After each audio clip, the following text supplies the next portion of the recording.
Welcome to Jwala channel. ఈరోజు పర్యావరణం అనేది ఓ పెద్ద సబ్జెక్ట్. జనాలు దానిపైన చర్చించట్లేదు, కానీ అసలు ప్రపంచం దానిపైన ఆధారపడి ఉంది. పర్యావరణాన్ని కాపాడకపోతే ప్రపంచం అంతరించే పరిస్థితి కూడా ఏర్పడుతుంది. చాలా ఘోరమైన తీవ్రమైన పరిస్థితి ఉంది. ఈ విషయాన్ని తెలుసుకుంటానికి మన ముందు జనార్దన్ గారు ఉన్నారు. Is faculty in SR Sankaran IAS Academy. So welcome sir to this channel.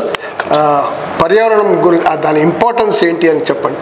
Climate change అనేది ఎలా జరిగిందంటే, ఫర్ ఎగ్జాంపుల్ చెప్తున్నామంటే, ఒకప్పుడు this is a topic of future, but now right now it is happening. ఇది జరుగుతుంది. దానికి ప్యారిస్ డీల్లో కూడా targets పెట్టారు కదా, 1.5 2%, 1.5%, 1.5 డిగ్రీ సెంటిగ్రేడ్ మనము దాన్ని ప్రీ ఇండస్ట్రియల్ లెవెల్ 2005 లెవెల్కి దాన్ని మనం కంట్రోల్ చేయగలిగితే మనం అది టార్గెట్ పెట్టుకున్నాం. బట్ ఈ మధ్య కూడా ఏదో ఖాతర్లో దానికి సంబంధించిన రివ్యూ మీటింగ్ జరిగింది, కానీ దానిపైన పెద్ద అవగాహన కుదరలేదు. అంటే యూరప్ దేశాల ముందు వస్తున్నారు, కానీ అమెరికా ఈజ్ గోయింగ్ బ్యాక్వర్డ్. దానివల్ల అమెరికా నాన్ కోఆపరేషన్ వల్ల కూడా ఈరోజు ప్రపంచంలో ఇది ఎఫెక్ట్ పడుతుంది, నెగటివ్ ఎఫెక్ట్. తప్పకుండా సార్, ఎందుకంటే ఇప్పుడు పర్యావరణంలో ముందుగా ఇండస్ట్రియలైజ్డ్ కంట్రీస్ ఏవైతే ఉన్నాయో యూరోపియన్ యూనియన్లో as well as America and China, అంటే యుఎస్ఏ ఇప్పుడు డొనాల్డ్ ట్రంప్ వచ్చిన తర్వాత దాంట్లో నుంచి విత్డ్రా చేసుకోవడం వల్ల, సో ఇది మళ్ళీ ఇప్పటిదాకా మనం సాధించినటువంటి ప్రగతి ఏదైతే 2015లో మనం ఈ గోల్స్ని తీసుకున్నాము, రైట్ నో వీఆర్ ఇన్ 2025. అంటే ఈ 10 సంవత్సరాలలో కొంచెం ప్రగతి, అంటే దీన్ని కట్టడి చేయడానికి ఎంతో కొంత ప్రోగ్రెసివ్లో ఉన్నటువంటి దాన్ని ఇది ఇప్పుడు మళ్ళీ బ్రేక్ తీసుకోవడం. అందులో మేజర్ బిగ్గెస్ట్ ఎమిటర్ కాబట్టి, సో ఇప్పుడు ఉన్నటువంటి డ్రిల్ బేబీ డ్రిల్ అని చెప్పాడు. మీరు ఏమైనా చేయండి, వాతావరణం ఏమైనా చేయండి, మాకు లాభాలే కావాలి అనే ధోరణిలో ఆయన ఉన్నాడు. ఈ క్లైమేట్ ప్రోటోకాల్స్ అగ్రిమెంట్స్ నుంచి ఆయన వైదొలిగినట్టు కూడా ఆయన చెప్పాడు. అంటే ఇప్పుడు యుఎస్ఏ అప్రోచ్ ఎలా ఉందంటే సార్, పర్టికులర్లీ ఈ రిపబ్లికన్ పార్టీ ప్రెసిడెంట్ అయినటువంటి Donald Trump not in my back yard అనే ఒక అప్రోచ్ ఉంది. నా బ్యాక్ యార్డ్లో లేదు కదా. బట్ క్లైమేట్ చేంజ్ అనే దానికి ఒక బౌండరీస్ లేవు సార్. క్లైమేట్ చేంజ్ అనేది ఇది వితౌట్ బౌండరీస్, ఇది ఒక దేశానికి సంబంధించినటువంటిది కాదు.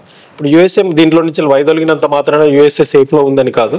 USA advanced country, advanced technologies ఉన్నాయి అని చెప్పేసి మేము క్లైమేట్ చేంజ్ నుండి మేము ఇమ్యూనిటీ పొందాము అనేది అది తప్పు అప్రోచ్. సైక్లోన్ తుఫాన్లు అక్కడ వచ్చాయి, చాలా మంది చనిపోయారు, ఫైర్లు, ఫారెస్ట్ ఫైర్స్, వాతావరణం, కాలిఫోర్నియా ఫారెస్ట్ ఫైర్స్, మనం చూసినటువంటి స్నో సైక్లోన్స్ వస్తున్నాయి. So many even floods also happening in the single. ఈ ప్లాస్టిక్ వల్ల మనం కొన్ని క్యాన్సర్స్, థౌజండ్స్ ఆఫ్ ఇయర్స్ అవి డిగ్రేడ్ కాకుండా soil pollution, water pollution, even if మనం చూస్తే Marina trench one of the depth longest depth ఉన్నటువంటి దాంట్లో కూడా మనము ఈ ప్లాస్టిక్ పొల్యూషన్ మనం చూసాము. ఈవెన్ మదర్ మిల్క్లో కూడా ప్లాస్టిక్ పొల్యూషన్ అనేది వస్తుంది. సో డెఫినెట్గా ఇది ఒక మేజర్ హెల్త్ కన్సర్న్. డెఫినెట్గా we should act on ASAP. Government కూడా ఇంకల్కేట్ చేయాలి, అంటే చిన్నప్పటి నుంచి ఎడ్యుకేషన్, చిన్న పిల్లల నుంచి, అదే రకంగా సివిక్ సొసైటీస్ ఒక పెద్ద ఎడ్యుకేషన్ ప్రోగ్రామ్ క్యాంపెయిన్ లాగా కూడా తీసుకురావాలి. ఎందుకంటే మన ఇండియాలో లిటరసీ కూడా అంత లేదు, సో సివిక్ సెన్స్ కొంచెం తక్కువ ఉంది. సో ఈ సివిక్ సెన్స్ని పెంచడానికి కూడా ఎట్లా చేయాలి. ఫర్ ఎగ్జాంపుల్, నేను కొన్ని కంట్రీస్ వెళ్ళాను, లైక్ బ్యాక్వర్డ్ కంట్రీస్, ఇండియా కన్నా backward countries, Sri Lanka, Vietnam, Bhutan, ఇవన్నీ వెళ్ళొచ్చాను. కంట్రీస్లో మీరు ఎక్కడ ప్లాస్టిక్ కనబడదు, ఎక్కడ కింద రోడ్ పైన ప్లాస్టిక్ కనబడదు, అండ్ ప్లాస్టిక్స్ పైన. ఈవెన్ ఇండియాలో కూడా కొన్ని విలేజెస్ ఉంది, లైక్ మేఘాలయలో మాలిలాంగ్ విలేజ్ అని ఉంది. ఈ ఎమిషన్స్ మీద ఇంకా ఒక విషయం చెప్పగలుగుతారా? అంటే ఈ వాటర్, ఈ ఎమిషన్స్ని తగ్గించడానికి ఏం చేయవచ్చు గవర్నమెంట్స్? సో మన కోల్ రిజర్వ్స్ ఉన్నాయి కాబట్టి కోల్ మీద ఎక్కువగా మనం డిపెండ్ అయ్యి ఎలక్ట్రిసిటీ జనరేషన్ చేస్తున్నాము. మన ఎనర్జీ నీడ్స్ని దాని ద్వారా మనం ఫుల్ఫిల్ చేసుకుంటున్నాం. బట్ ఏంటంటే లాంగ్ టర్మ్లో ఇది వయబుల్ సొల్యూషన్ కాదు. ఈ సోలార్లో ఫర్ ఎగ్జాంపుల్ మనకు తీసుకున్నటువంటి లిమిటేషన్స్ ఏంటంటే, సోలార్ ప్యానల్స్ ఏవైతే ఉన్నాయో అవి మనము ఇంపోర్ట్ చేసుకోవడం జరుగుతుంది సార్ చైనా నుండి. సో అదొక పెద్ద బిగ్గెస్ట్ లిమిటేషన్ మనకి. మన దగ్గర దొరకవు అంటే మనం అంత చీప్గా ప్రొడక్ట్ చేయట్లేదు సార్. మన డొమెస్టిక్ మ్యానుఫ్యాక్చరర్స్ ఎవరైతే ఉన్నారో చైనాతో కంపేర్ చేస్తే అంత చీప్ ప్రోడక్ట్స్ మనం చేయట్లేదు. ఇంకొక ప్రాబ్లం ఏంటంటే సార్, ఈ సోలార్ని ఆఫ్టర్ వాడిన తర్వాత దాన్ని డిస్పోజ్ చేయడం వల్ల మళ్ళీ సోలార్ వేస్ట్ అనేది ఇంకొక కొత్త కన్సర్న్ స్టార్ట్ అయింది. ఇప్పుడు ప్లాస్టిక్ వేస్ట్ ఎలా అనుకుంటున్నాం మనము, so solar waste is going to be another. And ఈవీని కూడా మనం అడాప్ట్ చేసుకుంటున్నాం, electrical vehicles in the place of diesel and petrol. మళ్ళీ ఒక కన్సర్న్ ఏంటంటే బ్యాటరీస్, ఛార్జింగ్. సో వీటన్నిటికీ ఏంటంటే మన దగ్గర ఇన్నోవేషన్ అంటే మళ్ళీ R&D sir, research and development. ఇండియాది చాలా తక్కువగా ఉంది. 0.8% of GDP we are spending on R&D. So అది మనము కంపారిటివ్లీ ఇప్పుడు సౌత్ కొరియా లేకపోతే ఈ EU కంట్రీస్లో తీసుకుంటే నియర్లీ వాళ్ళు 3%, 4% on this thing. Government should focus on R&D so that we can come up with new better solutions to prevent the emissions. Garbage is also, it is a biggest threat kada, environmental threat. So ఈ cities పెరగడం వల్ల rapid urbanisation ద్వారా ఏమవుతుందంటే rapid solid waste management, solid waste అనేది generate అవుతుంది. మనం ఎట్లయితే తీసుకుంటున్నామో, మనం ఇప్పుడు ఇంట్లో వస్తున్నటువంటి మనము హౌస్లో రిఫ్యూజ్ చేసినటువంటి waste and construction waste and medical waste, bio waste, sludge, ఇట్లా మున్సిపల్ సాలిడ్ వేస్ట్, వీటన్నిటి కూడా మనం తీసుకుంటే nearly by I'm not sure about but the figure is like 300 million metric tons per day.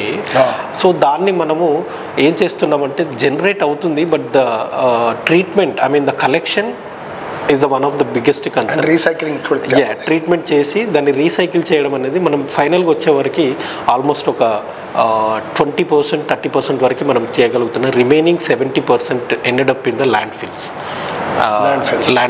అది మళ్ళీ again it is affecting the soil, it is affecting the nearby area, lake, and దాని చుట్టుపక్కల ఉన్న జనాలపైన కూడా ఎఫెక్ట్ పడుతుంది. అవును sir, డెఫినెట్గా వాళ్ళపైన రోగాలు వస్తున్నాయి, స్కిన్ అన్ని. మనం ఇప్పుడు తీసుకుంటే లాస్ట్ టైం న్యూఢిల్లీలో it's almost in the height of Qutub Minar, అంత హైట్లో మనకు ఒక డంపు ఫామ్ అయిపోయింది. సో దాని ద్వారా ఏమవుతుందంటే సార్, దాంట్లో నుంచి వెలువడేటువంటి కెమికల్స్ దాన్ని బర్న్ చేసినప్పుడు అన్సైంటిఫిక్ వేలో, సో అక్కడ ఉన్న లోకల్లో ఉన్న సర్కమ్స్టాన్సెస్లో ఉన్న వాళ్ళందరూ కూడా different diseases, lung diseases, pulmonary diseases, లేకపోతే క్యాన్సర్స్, ఇట్లాంటివి చాలా వస్తున్నాయి సార్. దీన్ని ట్రీట్ చేయడం అనేది ఇప్పుడున్న మన ముందున్నటువంటి, ఎందుకంటే మన దగ్గర టెక్నాలజీస్ ఇన్ ఎన్ నాస్కెంట్ స్టేజ్లోనే ఉన్నాం, మనం ఎర్లీ స్టేజ్లో ఉన్నాం.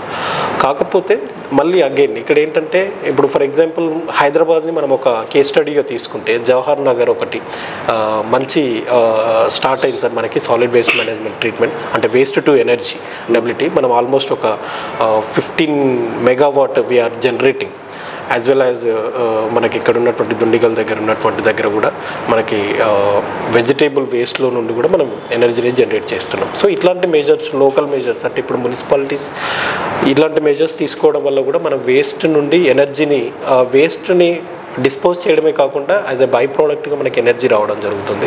As well as some byproduct we can use it as a fertilizer also sir. And some for example మీరు అన్నట్టుగా మున్సిపల్ వాటర్ ఉంది, వేస్ట్ వాటర్ని ట్రీట్ చేయడం వల్ల we can use it for further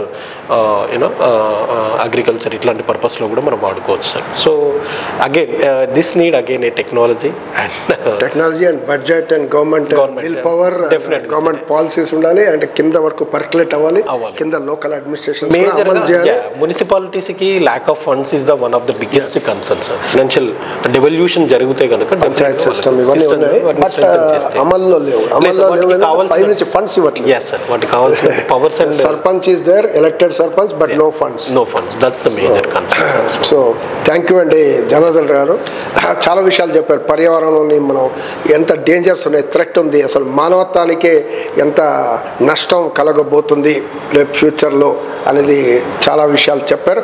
మీరేమనుకుంటున్నారు? Please give your opinion. మీరు ఈ పర్యావరణం కాపాడటంలో మీరేం చర్యలు తీసుకుంటున్నారు చెప్పండి, మిగతా వాళ్ళకు కూడా, వ్యూవర్స్ కూడా ఉపయోగపడుతుంది. Thank you for watching Jwala.